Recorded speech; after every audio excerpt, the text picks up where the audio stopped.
Help is on the way at Hickman's, one of the biggest egg providers in our state, is getting shelled with bird flu. What they hope can help stop the spread and help drive down those egg prices.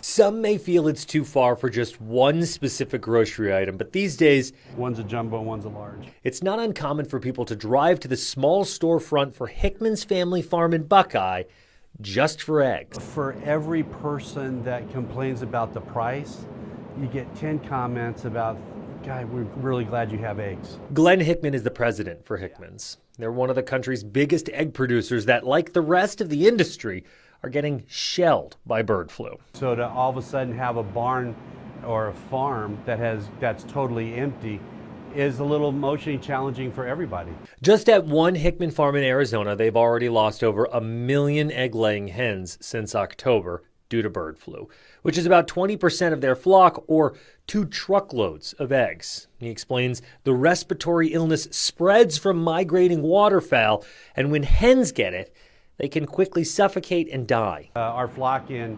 Maricopa started at the back of one barn, and within a week, the entire farm had gotten sick and died. Now, take into account the millions of birds infected nationwide since the start of the year. With less supply and higher demand, egg prices go up.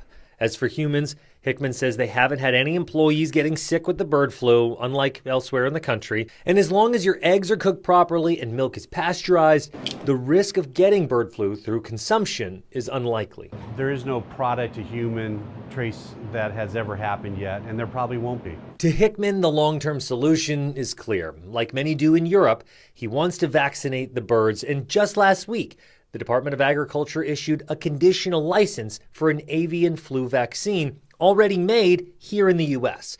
It remains to be seen how and when it'll be used. So once we can gain control and birds stop dying, then we can project out a return to normalization. Working to get back to being cheaper by the dozen. Jordan Bonnke, ABC 15, Arizona.